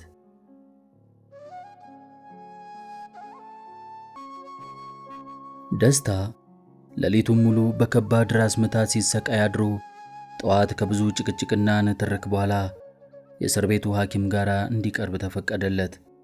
የእስር ቤቱ ክሊኒክ ከግቢው አንድ ጥግ ላይ ቦታ ላይ እንደምንም ተፈልጎለት ሻጥ የተደረገ የሚመስል ክፍል ነው። እስረኛውን ለመቅጣት ተብሎ ይሆን የሚል ሐሜትን በቀላሉ ሊፈጥር የሚችል ነው። ደስታ ህመሙ ስለበረታበት በመጠኑም ቢሆን ተጨንቋል። የሕክምና ቤቱን ሲያይ ግን ከህመሙ በላይ ጭንቀቱ በረታበት። እዚች ክፍል ውስጥ ሊያገኝ የሚችለውን ባለሙያ ማመን እንደማይችል ያውቀዋል። ሕክምና እምነት ነው ብሎ የሚያምነው ደስታ እንዲህ ካለ ቤት ውስጥ ምንም አይነት ሊታመን የሚችል ሕክምና ይገኛል ብሎ ለማሰብ አልቻለም። የቤቱ መድከም ለእስረኞቹ ሕክምና ብቻ ሳይሆን ለባለሙያዎቹም የተሰጠው ትኩረት ምንኛ የወረደ መሆኑን አመላካች ነው። በእርግጥ የሚያምር ሕንጻም ቢሆን መልካም ሕክምና ይገኝበታል ማለት አይደለም። ቢሆንም ግን እንዲህ በመፍረስ ላይ ያለ ሐሳቡን የቀየረ የሚመስል ቤት ውስጥ ትርጉም ያለው ሕክምና ማግኘትን መመኘት የዋህነት ብቻ ሳይሆን አላዋቂነትም ነው። ደስታ ይህንን እያወቀም ቢሆን እንኳ በዚህ ክፍል ውስጥ መታየት ግዴታው መሆኑን አምኗል። መኖር የሚቻለው በጊዜውና በቦታው ለመኖር በተዘጋጀው ብቻ ነው ብሎ ስለሚያምን ወደ ክፍሉ ሲዘልቅ የሕክምና ልብሱና የፊቱ ቆዳ ከግድግዳው እኩል የበለዙበት ባለሙያ ተቀምጦ አየ። ምን ነበር? አለ ባለሙያው ለሰላምታና ለመሳሰሉት የታካሚ ጭንቀት ማለዘቢያ ዘዴዎች ጊዜም ፍላጎትም እንደሌለው በሚያስታውቅ እይታ። ደስታ ባለሙያው በአንድ ወገን ከዚህ ውስጥ እየሰራ በመዋሉ በማዘንና ምናልባትም በበቂና ተገቢ ስልጠና ያላገኘ እንዲሁ ባለሙያ ሊሆን ይችላል በሚል ግምት፣ በሌላ ወገን ደግሞ የራሱም የሙያ ግዴታ መስሎ ስለተሰማው አጋጣሚውን ተጠቅሞ ዕውቀቱን ለማካፈል በማሰብ አንድ ሰው እኮ ታሞ ባለሙያ ጋር ሲቀርብ ቢያንስ 3 ነገሮች ያስፈሩታል አለ። ባለሙያው ካቀረቀረበት አንካሳ ጠረጴዛ ቀና ብሎ ደስታን ከየት የመጣ ነው በሚል ዓይን አየው። ምናልባትም ደስታ መንገድ ተሳስቶ የመጣ ሳይመስለው አልቀረም። ደስታ ባለሙያው ምንም ንግግሩ እንዲቀጥል የሚያበረታታ አይነት ግብዣ ባያሳየውም የራሴን ኃላፊነት መወጣት አለብኝ በሚል ሞራል ንግግሩን ቀጠለ። አንደኛ ምን ይሆን ያመመኝ ብሎ ይፈራል። ሁለተኛ የሕክምና ባለሙያው እንዴት ያስተናግደኝ ይሆን ብሎ ይሰጋል። ሶስተኛ ከህመሜ እንዴት እፈወስ ይሆን ብሎ ይፈራል ብሎ አጭር ትምህርቱን ደመደመ። ምን ነበር? አለ ሙያተኛው። ደስታ መጀመሪያ የተጠየቀውን ጥያቄ ያልሰማ ስለመሰለው ራሴን አሞኝ ነበር የመጣሁት አለ ደስታ አነጋገሩንም ምኞቱንም አሳምሮ። እሺ ይህን መድኃኒት ሲያም 2 ፍሬ ዋጥበት ብሎ መድኃኒት ከመሳቢያው በማውጣት ለደስታ ካቀበለው በኋላ እስክርቢቶውን ወደ ደስታ በማዞር እዚህ ጋር ፊርማ ፈርምሽ ከደስታ ስም ትይዩ የፊርማ ቦታ እያሳየው ደስታ የክብር ፊርማውን በማሸማቀቅ አስቀምጦ ከመቀመጫው በመነሳት አመሰግናለሁ ብሎ ወጣ። ምንም አይደል አለ ባለሙያው። ሁለቱም የለመዱትን ቃላት እየወረወሩ መሆኑን አላስተዋሉም ነበር። ደስታ ከሕክምናው መልስ ምንም እንኳ ራስ ምታቱ በህመም ማስታገሻ የማይስተካከል እንደሆነ ቢገባውም ለማንኛውም በማለት 2 ፍሬ ውጦ ምን ማድረግ እንዳለበት ማሰብ ጀመረ። አሁን ፈርቷል። በዚህ አይነት ሕክምና ያመመው ነገር ቀላል ቢሆንም እንኳን እየቆየ ሊከፋ እንደሚችል ስለተገነዘበ በሕክምናው ሁኔታ መናደድ ምንም ፋይዳ እንደማይሆንለት ያውቃል። እንዴት አድርጎ የተሻለ ሕክምና ሊያገኝ እንደሚችል በማሰብ ላይ እንዳለ ታራሚ ደስታ ጠያቂ መጥቷል የሚል ድምፅ እንደተለመደው ቀሰቀሰው። እሺ ብሎ ወደ መጠየቂያው አመራ። ውቤትና ሰብለ ከአግዳሚው ማዶ ሆነው የደስታን ፊት ሲያዩ በጣም ተደናገጡ። ምን ነው ደህና አይደለም? አለች ሰብለ ለሰላምታም ጊዜ ሳትሰጠው። ራሴን አሞኝ ነው አላት። ይህንን ራስ ምታት ግን በቃ ዝም ብለህ ታየዋለህ አለች ሆዷ መግፋት የጀመረው ውቤት በወቀሳ። ከዚህ ቀደም ደጋግማ እንዲመረመር ስትወተውተው ስለነበር ትንሽ ንዴት ቢጤ እየተሰማት ሄጄ ነበርኩ አለ ደስታ። እና ምን ተባልክ? ሰብለ ነበረች። የህመም ማስታገሻ ሰጡኝ አለ ደስታ ስለ ሕክምና ሁኔታ በመንገር ያልተፈለገ የመብት ክርክር ውስጥ ሰብለ እንድትገባ አልፈለገም። እና ተሻለ አለች ሰብለ ትኩረቷ አሁንም የፊቱ መጥቆር ላይ ነበር። ምንድን ነው የተባልከው? አለች ውቤት። ደስታ ለውቤት ጥያቄ አልተዘጋጀም። ምክንያቱም የፈራውን የሕክምና ሁኔታ ማስረዳት ግድ እንዳይለው ስለሰጋ። ሰላም ነው አላት። ሰላም ነው የሚባል በሽታ አለ አለች ውቢት ኮስተር ብላ። አይ ብዙም ችግር የለውም አላቸው። ሰብለ በደስታና በውቢት መካከል ግልጽ ያልወጣ ክርክር መኖሩን የጠበቃነት ስሜቷ ነግሯታል። ምን ነው ችግር አለ እንዴ? እኔም አላውቀው። ምንም የለም አሏት ሁለቱም በአንድ ቃል። ተው እንጂ እናንተ ብቻ ሐኪሞች አይደል ሁሉንም በሚስጥር የምትነጋገሩት አለች በማሽሟጠጥ። ደስታ ነገሩ ሳይከር ለማብረድ በመሞከር አይ ብዙ ችግር የለውም፣ ለማንኛውም ጥሩ ሐኪም ያለበት ቦታ እንልካለን ብለውኛል ብሎ አሻቸው። ውቢት በደስታ ንግግር ግራ በመጋባት አንተ ጥሩ ሐኪም የት እንዳለ ጠፍቶ ነው እነሱ የሚልኩህ አለችው። ሰብለ የሁለቱም ንግግር ስላልጣማት ችግር የለም እኔ ገብቻ አነጋግራቸዋለሁ፣ መታየት ያለበት ቦታ ትታያለህ አለች። እስኪ ለማንኛውም ጥቂት ቀልየው ይሻለኛል አለ ደስታ። ደስትሽ መቼም ይህንን ላንተ አላስረዳህም ብላ ውቢት ንግግሯን ባጭሩ ቀጨችው። ደስታ ከሰብለና ውቢት ጉብኝት በኋላ በምን መልክ የተሻለ ሕክምና ሊያገኝ እንደሚችል ማንሰላሰል ጀመረ። በሕይወቱ በየትኛውም ጊዜ እሱ ሕክምና አስፈልጎት የሚያጣ መስሎት አያውቅም ነበር። አሁን ነገሩ ሁሉ በጣም ገረመው። ደስታ በሺዎች የሚቆጠሩ ሰዎችን አክሟል፣ እንዲታከሙ ረድቷል። ለብዙዎች የሚያክማቸውን ሰዎች አስተምሯል። በእጁ ብዙ ሰው ተፈውሷል፣ ብዙዎችም አልፈዋል። በሐኪምነቱ ራሱን የሰው ልጅ መከራ ታዛቢ አድርጎ ከማየት በዘለለ የመታበይ ስሜት ለደቂቃም ኖሮት አያውቅም። የሕክምና አገልግሎት ችግር በብዛት እንዳለ ቢያውቅም እሱ ራሱ አገልግሎት ሊያጣ እንደሚችል ግን አስቦ አያውቅም። እስር ቤት ውስጥ ሕክምና እንደሚሰጥ የሩቅ ዕውቀት ነበረው። ከዚያ ውጭ ግን ሕክምናው ምን ይጨምር ምን ይቀንስ አያውቅም ነበር። አንዳንድ ጊዜ እውነት እንደ ድንጋይ ሲማታ ያማል። በአንድ ቦታ በራስ ዙሪያና በአካባቢ ብቻ ተወስነው ሲኖሩ ሌላ ዓለም መኖሩን መዘንጋትን ያስከትላል። ደስታ ከእስር ቤት እጃቸውን ታስረው ወደ እሱ የሚሠራበት ሆስፒታል የሚመጡ እስረኞችን በተደጋጋሚ በግቢው ውስጥ እንዳላይ ያልፏቸዋል። አሁን ምናልባት እሱም እጁን ታስሮ ከሌላ እስረኛ ጋር በመጣመር በተሰላቹ ጠባቂዎች እየተገፈተረ በክብር ይሠራበት ወደ ነበረው ሐኪም ቤት በእስር መሄድ ግድ ሊሆንበት ይችላል። አንዳንድ ጊዜ ሕይወትን ከስርም ከላይ ማየት ግርምትን የሚፈጥር ትዕይንት ነው።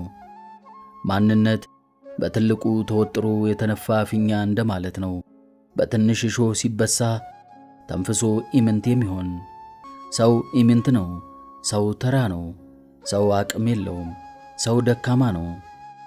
ሰው አቅም የለውም። ሰው ደካማ ነው። ይህም ሆኖ ግን አብዛኛውን ጊዜያችንን የምናጠፋው ይህንኑ ኢምንትነት ለመርሳት በመጣር ነው። የሰው ልጅ ሲወለድ ከእሱ ብቸኝነት በመቀጠል የሚረዳው ጉዳይ ደካማነቱን ነው። ለመብላት፣ ለመጠጣት፣ ንጹሕ ለመሆን፣ ለመሞቅ፣ ለመቀዝቀዝ ሌሎች የግድ አስፈላጊ መሆናቸው አይቀሬ ነው። ደስታ አሁን ሰው እንደሚያስፈልገው ከመቼውም በላይ አምኗል። 24 ሰዓት ሙሉ በራስ ምታት መደብደቡ ሰልችቶታል። ምንም እንኳን ለራሱ ጥቅም ሲል የግል ደረጃውንና ግንኙነቶቹን መጠቀሙን እንደ ጥፋት ቢቆጥረውም ሰብለንና ወንድሙን ተጠቅሞ ወደ ሆስፒታል የሚሄድበትን መንገድ ማመቻቸት እንዳለበት ወስኗል። ይህንንም ከማድረጉ በፊት አንድ ዕድልን ለመሞከር በማሰብ ወደ ጠባቂው ፖሊስ ሄደ። ሕመሜ በጣም ስለባሰብኝ ወደ ሐኪም ቤት መሄድ ግድ ያስፈልገኛል ሲል በአጽንኦት አመለከተ። ፖሊሱ ነገ ጠዋት ወደ እስር ቤቱ ሐኪም ቤት እንወስዳለን፣ እዚያ ዶክተር ስላለ እሱ ያይሃል አለው፣ ምንም ማብራሪያና ማሳመኛ ሳይፈልግ።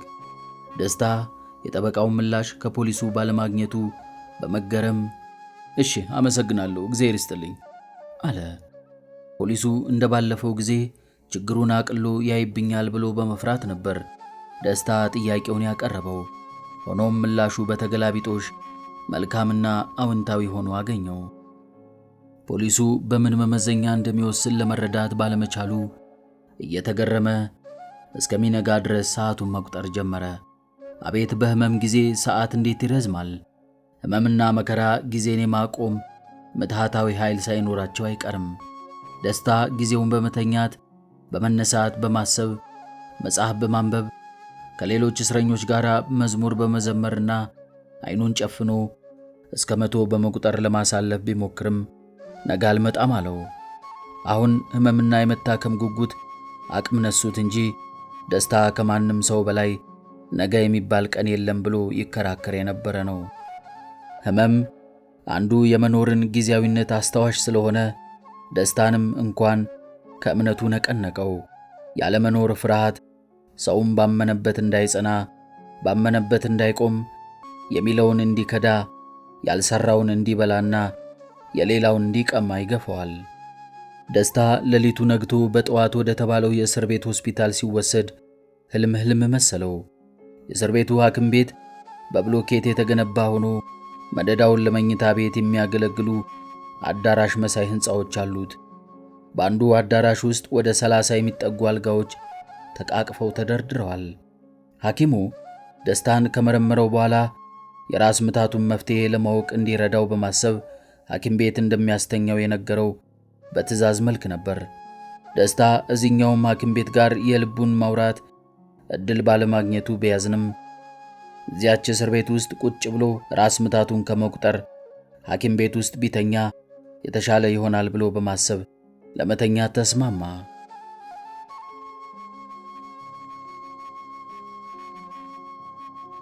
በመኝታ ክፍሉ ውስጥ ሁሉም አይነት ሕመምተኛ አለ። ደስታ ከሕመምተኞቹ መካከል በመኖር ዕድሜውን ቢያሳልፍም ከሕመምተኞቹ ጋር መተኛትን በቀላሉ ሊለምደው አልቻለም። የመጀመሪያ ችግሩ የሌሎችን ሕመም እየሰማ ራሱን በማስተዛዘን ብቻ መወሰኑ ከበደው። ከዚያ በመቀጠል ሕመምተኞቹ ሐኪሙን፣ ሌሎቹን ባለሙያዎችና ሕክምናውን ሲያሙ አብሮ ማማት ሊዋጥለት አልቻለም። ሐኪምነቱ ከታካሚነቱ ጋር ተደበላለቀበት። ከዚያም በላይ ግን ያስቸገረው ጠያቂ እንደፈለገው አለማግኘቱ ነበር። ሰብለን በየቀኑ ሊያያት አልቻለም። ከብቸኝነት ጋር ክፉኛ ተፋጧል። ይህንንም ሁሉ ችሎ የራስ ምታቱ እየበረታበት በመሄዱ አብዛኛውን ጊዜ ባልጋ ላይ ተኝቶ ነው የሚያሳልፈው።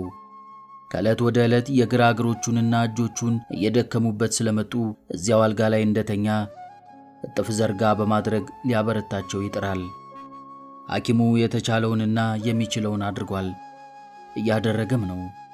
የደም ምርመራዎችን አዟል፣ ሽንት መርምሯል። ከዚህ የተለየ ምርመራ በዚህ ሆስፒታል ሊያደርግ አይችልም።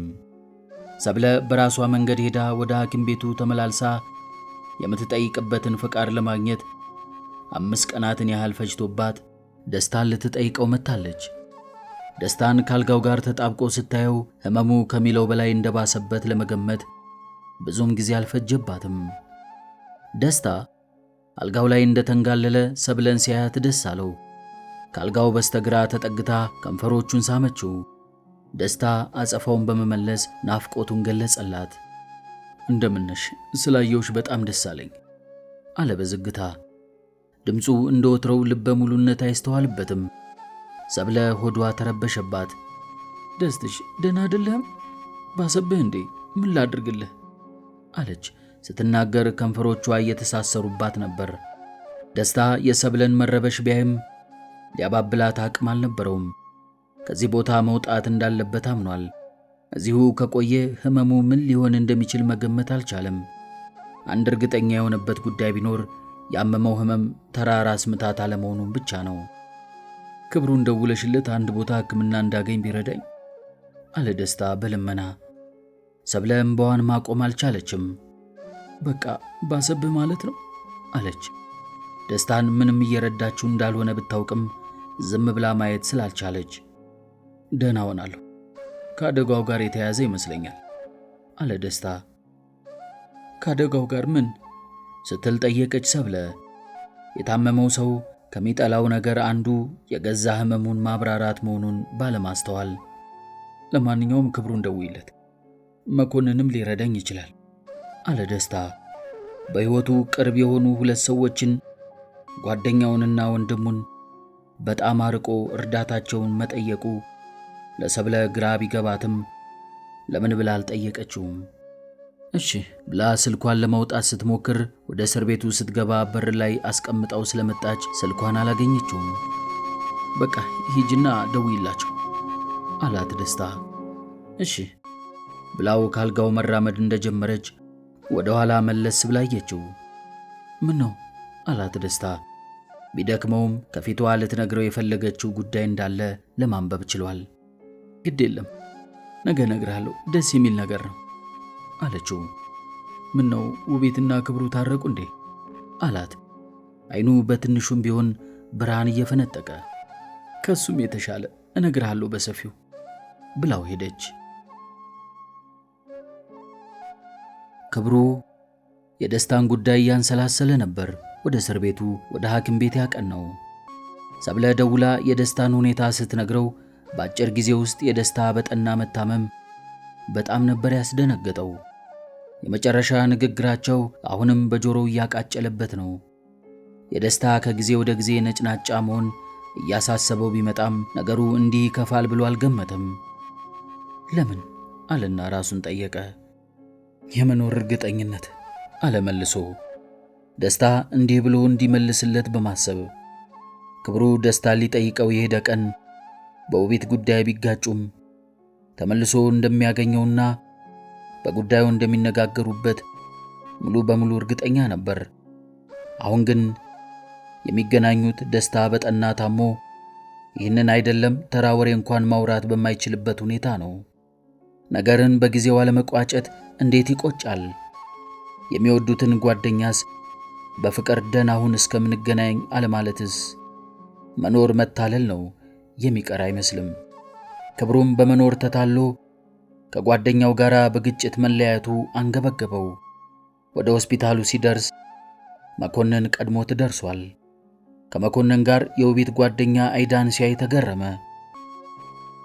ድብቁ የአይዳ ጓደኛ መኮንን ይሆናል ብሎ አስቦ አያውቅም ነበር።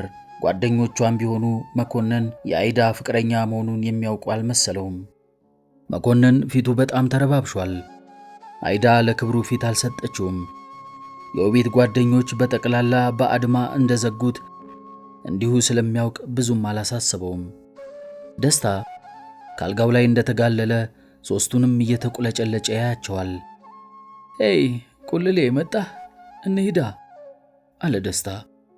ክብሩ ትንሽ ግራ በመጋባት የት ነው የምንሄደው? ደህና ነህ አለው። ሰርጉ ጋኗ አለ ደስታ። ክብሩ አናቱን አንዳች ነገር ለሁለት የሰነጠቀው ያህል ደነገጠ። ከድንጋጤው ብዛት ሳያስበው እጁን ወደ ግራ ደረቱ በመስደድ ልቡ ፈርጣ ለመውጣቷን አረጋገጠ። ደስታ እየቃዠ ነበር።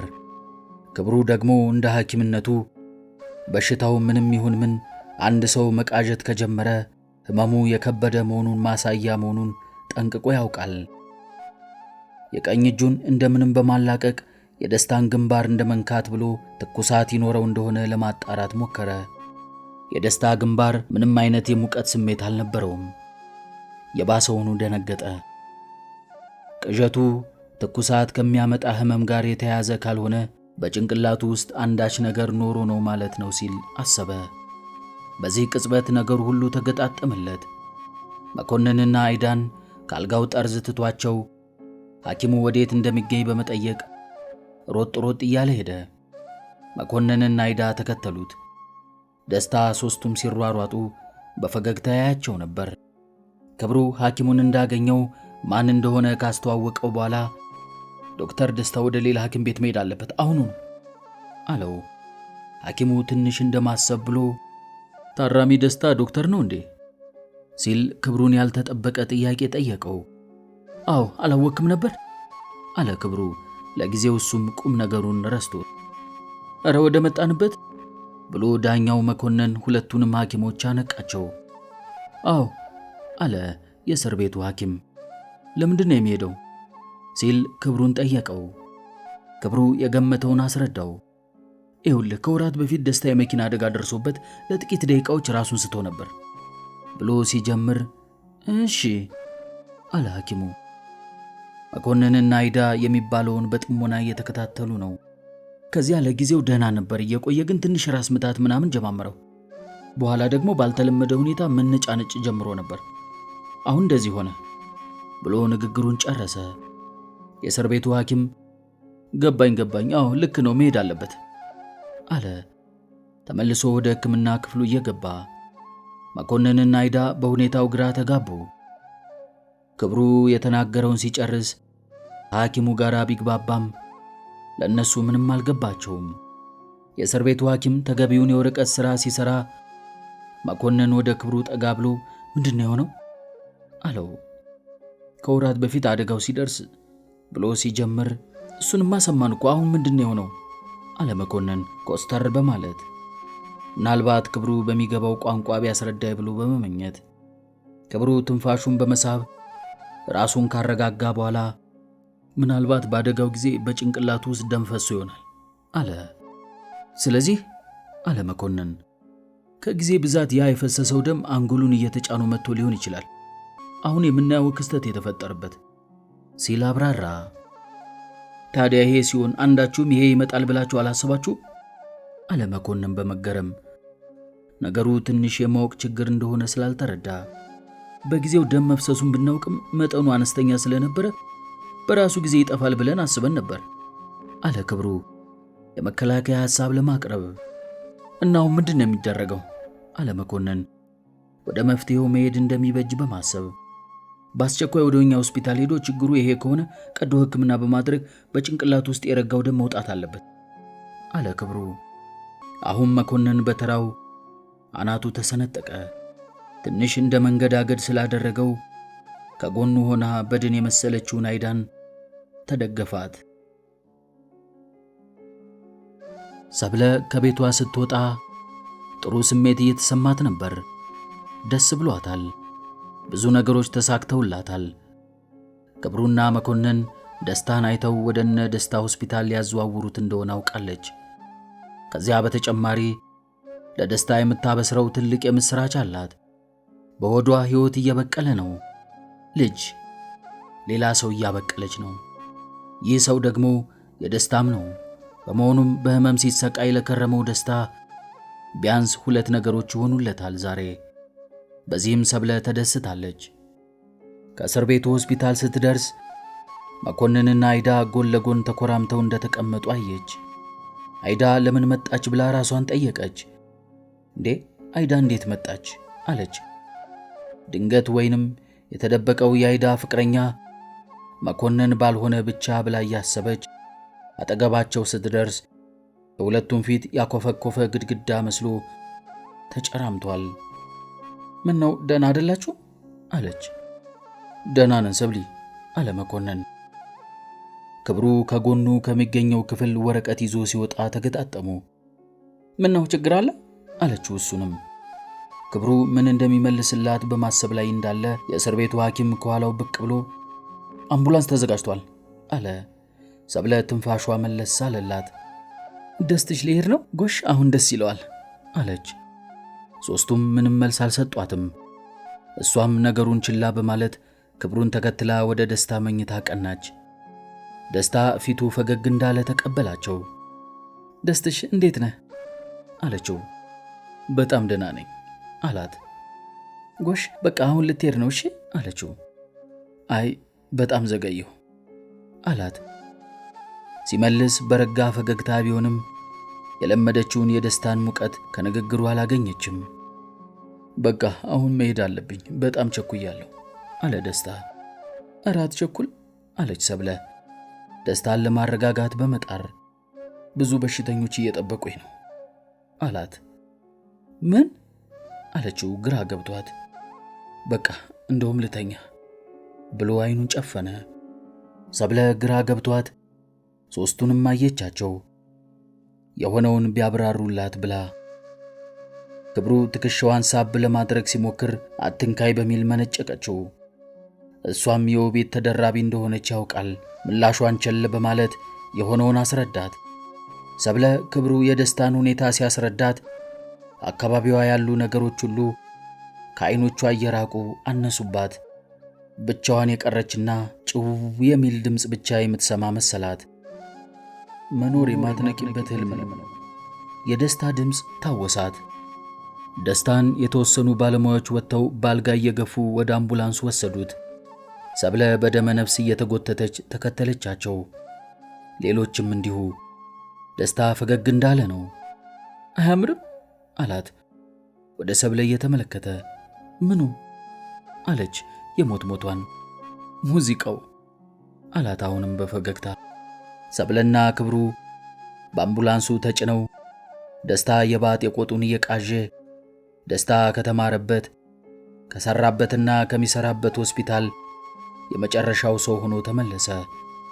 ደስታ በዚህ ሆስፒታል ውስጥ ተማሪም አስተማሪም ሐኪምም ሆኖ ኖሮ አሁን ታማሚ ሆኖ ገባ። ክብሩ በመጠኑም ቢሆን ቀለል ብሎታል። ቢያንስ ይሄ ፈላጭ ቆራጭ የሆነበት ቦታ ነው። እንደምንም ብሎ ደስታ እንደሚያተርፈው ያምናል። ነገሮች ግን እንደሚያስበው አልቀለሉለትም። በሆስፒታሉ ውስጥ ምንም አልጋ ስላልነበረ ደስታ በድንገተኛ ክፍል የበሽተኛ ማመላለሻ አልጋ ላይ እንዲጋደም ሆነ። ክብሩ ይህም ይሁን ብሎ በቀጥታ ቀዶ ሕክምና ሊሰራለት ወደሚችለው ሐኪም ደወለ። ሐኪሙ ሩቅ ቦታ እንደሚገኝና በተቻለው ፍጥነት እንደሚመጣ ነገረው። ሰብለ መዘግየቱ ምንም አልጣማትም። ከነሱ ቀድማ እዚያው ሆስፒታል ለጠበቀቻቸው ውቤት ለምን የግል ሆስፒታል አንወስደውም አለቻት። ውቤት እስረኛ ስለሆነ በግል ሊታከም አይችልም አለች ቀላል መልስ በመስጠት። በዚያ ላይ የሚያስፈልገው ሕክምና እንደሆነ በቀላሉ በግል ቦታ አይገኝም ብላ ጨመረችላት። እና ዝም ተብሎ ነው የሚታየው አለች ሰብለ። ይመጣል ሐኪሙ። እስከዚያ እኮ ሌሎች እየመረመሩት ነው አለች ውቤት ሰብለን ለማጽናናት። የዘገየ መፍትሄ ምን መፍትሄ ይሆናል አለች ሰብለ። ውቤት መልስ አልነበራትም። ክብሩ በተቀመጠበት አግዳሚ ላይ ሆኖ ሁሉን ማድረግ ይችል ይመስለው በነበረ ቦታ ምንም ማድረግ አለመቻሉ ገረመው። ደስታ ድንገተኛ ክፍል ውስጥ ከተኛ 3 ቀናት አለፉት። ሰብለ 3ቱንም ቀን በድንገተኛው ወለል ላይ ተኝታ ተጠብቀዋለች። ሐኪሞቹ ደስታን በአግባቡ ከመረመሩ በኋላ ክብሩ እንደጠረጠረው በአንጎል ውስጥ ደም መፍሰሱን አረጋግጠዋል። ቀዶ ሕክምና እንደሚያስፈልገውም ወስነዋል። በቀዶ ሕክምና ክፍሉም ለቀዶ ሕክምናው የሚያስፈልገው መሳሪያ በሙሉ ተዘጋጅቷል። ሆኖም ግን ለ3 ቀናት ቀዶ ሕክምናውን ማድረግ አልቻሉም። ቀዶ ሕክምናውን ማድረግ ያልቻሉበት ምክንያት ከቀዶ ሕክምናው በኋላ ደስታ የግድ ጊዜያዊ የመተንፈሻ ማሽን ላይ መቀመጥ ይጠበቅበታል። ያንን ማድረግ ካልቻለ ቀዶ ሕክምናው ደስታን በሕይወት ማቆየት አዳጋች ይሆናል። በሆስፒታሉ ውስጥ ያሉት የጊዜያዊ መተንፈሻ ማሽኖች 3 ብቻ ናቸው። 3ቱም ደግሞ በሌሎች ህመምተኞች ቀድመው ስለተያዙ አንዱ ህመምተኛ እስኪድን ወይንም እስኪሞት ድረስ ደስታ በድንገተኛ ክፍል ተኝቶ መጠበቅ ግድ ሆኖበታል። ደስታ የመተኛ አልጋም የመተንፈሻ ማሽንም ማግኘት አልቻለም። እዚህ ሆስፒታል ከመጣ በኋላ ቅዠቱ እየለቀቀው ሄዶ ጠበቅ ያለ እንቅልፍ በሚመስል ሰመመን ተተክቷል። ሐኪሞቹ አንዳንድ ጊዜ ደረቱን እየተጫኑት፣ ሌላ ጊዜም አልኮል ወደ አፍንጫው በማስጠጋት ሊያነቁት ይሞክራሉ። 4ኛው ቀን ላይ ደስታ ሙሉ በሙሉ ራሱን ሳተ። በምንም መልክ ሊነቃ አልቻለም። ቅዠትም የሰመመን እንቅልፍም የለውም። ጥልቅ እንቅልፍ መሳይ ሁኔታ ውስጥ ገብቷል። በዚሁ ቀን አንድ መኝታ አልጋ ስለተገኘ ደስታ ከድንገተኛ ክፍል ወደ መኝታ ክፍል ተዛወረ። ሰብለም አብራ ተዛወረች። ደስታን ሁሉም ሰው ረዳው፣ አዘነለት፣ ጠየቀው፣ አሰበለት፣ ተጨነቀለት፣ ጸለየለት። ቢሆንም ግን እነዚያ 3 ማሽኖች አሁንም አልተለቀቁም። እነዚያም ሰዎች ብዙ ሐሳቢና ጸሎተኛ ሳይኖራቸው አልቀረም። ሕመም፣ መቸገር፣ መከራና ሞት የሰው ሁሉ እኩልነት መግለጫዎች ናቸው። ደስታ መኝታ ክፍል ከገባ 4 ቀናትን ያህል ቆይቶ ትንፋሹ መለወጥ ጀመረ። በአፍንጫው አየር አብዝቶ ይስብና በጣም በጉልበት መልሶ ያወጣዋል። ሐኪሞቹ ተጨነቁ። እየሆነ ያለው ገብቷቸዋል። መፍትሄውንም ያውቃሉ። ከአንዱ ማሽን ነቅሎ ወደ ሌላው ማድረግ በሕግ የተከለከለ ነው። ማሽን ላይ ያለው ታማሚ የሚሞት መሆኑ ቢታወቅም እንኳን ማሽኑን መንቀል ክልክል ነው። በዚህ ምክንያት አንድ ሰው አንድ ማሽንን ለወራት ይዞ ሊተኛበት ይችላል እስከሚሞት ድረስ። በዚህ መካከል መትረፍ የሚችል ማሽን ፈላጊ ቢሞትም እንኳን ከማዘን ውጪ ምንም ማድረግ አይቻልም። የደስታ ተነፋፈስ እየጠነከረ በመሄዱ ሐኪሞቹ ሐሳብ ገብቷቸዋል። የደረቱ የመተንፈሻ ጡንቻዎች ተዳክመው ጭራሹን መተንፈስ እንዳያቅተው ሰግተዋል። ደስታ አልጋ ይዞ ከተኛ በስድስተኛ ቀኑ አንድ መልካም ነገር ተከሰተ። ከሦስቱ ማሽኖች አንዱ ላይ 3 ወር ከ17 ቀን የተኛ ህመምተኛ ሞተ። ይህ ለደስታ ወገኖች ደስታ ነበር። አንዱ ሲሞት ለሌላው ሕይወት መሆኑ እውነት ሳይሆን አይቀርም። ደስታ በቀጥታ ወደ ጽኑ ህሙማን መታከሚያ ክፍል ተዛውሮ የመተንፈሻ ማሽኑ ተገጠመለት። ሰብለም ከጽኑ ህሙማን መታከሚያ ክፍል ትይዩ ወደሚገኘው ወደ ኮሪደሩ ተዛወረች፣ የመተኛ ካርቶኗን ይዛ። ደስታ የመተንፈሻ ማሽን ቢያገኝም ቀዶ ሕክምና የሚቋቋምበት አቅም ስላልነበረው ቀዶ ሕክምናውን ማድረግ ግን አልተቻለም። በመተንፈሻ መሳሪያው ላይ ያለ ሐኪሞቹ ሌላ ችግር መከሰቱን አረጋገጡ። ሐኪሞቹ የደስታ አንጎል መስራት ማቆሙን አረጋግጠዋል። ደስታ እንደዋዛ በማሽን ላይ መኖር ከጀመረ ሳምንታት አልፈዋል። ጠያቂዎችም ቀንሰዋል። ሰብለም እቤቷ ማደር ጀምራለች። ክብሩና ውቤት ሰዓታቸው እንዳይገጣጠም ተጠንቅቀው በየሰዓቱ ያዩታል። ከማየት በስተቀር ግን አንድም የሚረዱት ነገር አልነበረም። ክብሩ ሌላ ሥራ በማይሰራበት ጊዜ ሁሉ ስለ ደስታ ያስባል። ደስታ እንዴት በማሽን ላይ ይኖራል ብሎ ራሱን ደጋግሞ ይጠይቃል። በማሽን ላይ መኖር እውን መኖር ነው ካለመኖር ጋር ትንቅንቅ እንጂ የሚለው የደስታ መከራከሪያ ሁልጊዜ ይታወሰዋል። በሆስፒታላቸው ውስጥ የማሽን እጥረትና ከዚህ ጋር የተያያዙ ችግሮች በተነሱ ቁጥር ደስታ ሰዎች የሚሞቱ መሆናቸው ከተረጋገጠ ያለ አግባብ ሕይወታቸውን በማራዘም የእነሱንም ስቃይ ማብዛት ሊተርፍ የሚችል ሰውንም ዕድሜ ማሳጠር የለብንም ብሎ ብቻውን ይከራከር እንደነበር ክብሩ ያስባል። ሰው ከተወለደ ጀምሮ እስከሚሞት ድረስ ካለመኖር ፍርሃት ጋር ለምን ይተናነቃል ይል ነበር። አሁን በሱ በራሱ ደረሰ አለ ክብሩ። ግን በሱ በራሱ ፈቃድ ይሆን አይደለም ሲል አሰበ። ውቤት አብራው ብትሆንና ይህን ቢያወራት ተመኘ። ነገር ሁሉ በአጭር ጊዜ መደበላለቁ አሳዘነው። ደስታን አጥቷል። ደስታ በሆነ ተአምር ቢተርፍ እንኳን በአንጎሉ ላይ በደረሰው ጉዳት ምክንያት አካሉ እንጂ ሰውነቱ እንደማይመለስ አውቋል። አሁን እኮ ደስታ የለም አለ ብቻውን በማውራቱ በመቀጠል። በፊትም አልነበረም፣ ወደፊትም አይኖርም። የደስታ መፈክር ታወሰው። ደስታ ከሞት በኋላ ሕይወት የለም ብሎ ነበር እንዴ የሚያምነው ብሎ ራሱን ጠየቀና የደስታ ምላሽ አስታወሰው። ከሞት በፊትና ከሞት በኋላ ሕይወት የለም ብሎ መጠየቅ ይገርመኛል። ከሞት በፊትና ከሞት በኋላ ያለው ሕይወት አንድ ሊሆን እንዴት ይችላል? አንድ አይደለም። ከሞት በፊት እኮ መኖር አለ፣ ከሞት በኋላ አለመኖር። ሁለቱ እንዴት አንድ ሊሆኑ ይችላሉ? መኖር እኮ መታደል ነው፣ መመረጥ ነው። ብዙዎቻችን ሳንኖር ነው የምንሞተው፣ እንዳንሞት ስንጠነቀቅ። ከሞት በኋላ ሕይወት ይኖር ይሆናል፣ መኖር ግን የለም። እንዲህ በምናውቀው መንገድ መኖር የለም። አንድ ጊዜ ብቻ የሚመጣውን መኖር ባናባክነው ምንኛ ደስ ይል ነበር። ክብሩ የራሱ መኖር ግራ ገባው። ደስታ ከውጭ ያለ ተቆጣጣሪው ነበር። ከተቀመጠበት ተነስቶ በቀጥታ ደስታ ወደተኛበት ክፍል አመራ። በክፍሉ ውስጥ የሦስቱ ማሽኖች ኩርፍታ ጮክ ብሎ ይሰማል። ክብሩ ከደስታ አልጋ ጋር ጠጋ ብሎ ለመቀመጥ ሞከረ። ፍርሃት ተሰማው። ደስታን በአግባቡ እንኳን አቅፎ ስሞት እንደማያውቅ አሰበ። በጣም ናፈቀው። እንዴት አድርጎ ይመልሰው? ደስታ ለሕይወቱ ምን ያህል እንደዋለለት አሰበ። መዓዛ፣ የማያውቀው ልጅ፣ ውቤት፣ ሰብለ፣ ሥራ፣ ጨዋታ፣ ቁም ነገር፣ ሁሉም ነገር ውስጥ ደስታ ነበረበት። በመኖሩም ሕይወቱን ምሉ እንዳደረገለት አሰበ። የደስታም ሕይወት የጎደለ አልነበረም። እንደውም ከሱ በላይ የኖረ አለመኖርን ያልፈራ ሆኖ ታየው። አንሶላውን ለማስተካከል ሲገልጥ የደስታ ቆዳ ከመቀመጫው አካባቢ ተልጦ አየው። ደስታ በመጨረሻ በወጉ የሚያገላብጠው ሰው እንዴት ሊጠፋ እንደቻለ አሰበ። ጓደኛው መቆሳሰሉ አሳዘነው። ይሄ መኖር እንዳልሆነ አንተም እኔም እናውቃለን። እኔ በአንተ ቦታ ብሆን አንተ ቀድመህ ታደርግልኝ የነበረውን ላድርግ። አንተ ብትሆን እስክቆስል ድረስ አትወኝም ነበር፣ እስክሸትም አትታገስም። አንተ መኖርን ታውቃለህ ወዳጄ። እኔ አሁን ወደምትናፍቀው ወደምትሰብክለት አለመኖር ልሸኝህ። ሰው አለመኖሩ ላይቀር መኖሩን ለምን ያመሰቃቅላል ትል ነበር። መልሱን አሁንም አላውቅም። አንተም መጠየቅህን እንጂ ለመልሱ ቁብ አልነበረህም። ደህና ሁን ወዳጄ ብሎ ከደስታ አፍንጫና አፍ ላይ የተሰካውን ማሽን መንቀል ጀመረ። የሚያደርገው ጥፋት ቢሆንም በጣም በጥንቃቄና በእርጋታ ነበር። መሳሪያው እንደተነቀለ ደስታ ያጣጥር ጀመር። በጣሩ መካከል ድንገት ዓይኑ ገለጠ። ክብሩ ደስታ አተኩሮ ያየው መሰለው።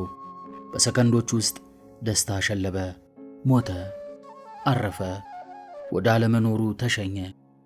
ክብሩ የማይፈስ እንባ ዓይኑን ሲወጋው ተሰማው። ትክክል ማድረጉን ላፍታም አልተጠራጠረም።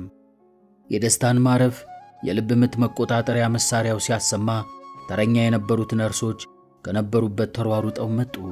ክብሩ ሁለት እጆቹን ወደፊት አጣምሮ ለእስር በማዘጋጀት እኔ ነኝ የነቀልኩት ብሎ ነፍስ ማጥፋቱን አመነ። በዙሪያው የነበሩት ሁሉ መጮህ ጀመሩ። ክብሩ ሁሉንም አስተውሎ አያቸው። ደስታ እንደሚሞት የማያውቁ ይመስሉ ነበር። በጩኸትና በግርግሩ መካከል አንደኛው የጥበቃ ሰራተኛ ወደ ክብሩ በመጠጋት ከጀርባው ጨመደደው። ሌላኛው አረመኔ ብሎ በጥፊ ያጮለው። ለሰከንድ ያህል ጨለመበት። ከዚያ በተከታታይ የዱላ ማዕት ይወርድበት ጀመር። ደስታን ያውቁት ነበር ሲል አሰበ። አልሰማሁም፣ አላየሁም፣ አልነበርኩም፣ እኔ አልኖርኩም አትልም። ደስታ ተወዳጅ ጓደኛ፣ ወንድም፣ ፍቅረኛና ታሳቢ አባት። ከዚህ በላይ እንዲጻፍለት የሚፈልግ አይመስለኝም አለች ሰብለ። ከደስታ መቃብር ድንጋይ ላይ የተጻፈውን ከውቢት ጋር እየጎበኙ ነበር። ሊከራከር ይችላል አለች ውቢት በፈገግታ። በእርግጥም ሊከራከር እንደሚችል እያሰበች አንቺ የታደልሽ ነሽ አለች ሰብለ። ቀድመሽ ስላወቅሽው ብዙ ትዝታለሽ ብላ እንደመተከዝ አለች። አንቺ ደግሞ ምትኳለሽ አለች ውቢት። እሱ ሳይተካም ግን ማስታወሻው አለ አለች ሰብለ። ደስታ ሰው ቢያንስ በሶስት ነገር አለመኖርን ለማሸነፍ ይጥራል ይል ነበር አለች ውቢት በትዝታ እየሄደች። በልጅ አለች ሰብለ ወዷን እየዳበሰች። በመልካም ወይም በክፉ ሥራ ቀጠለች ውቢት። ከሞት በኋላ ሕይወት አለች ሰብለ ዓይኗን በመቃብሩ ላይ እንደተከለች። ማን አይቶ በነገረን መለሰች ውቢት።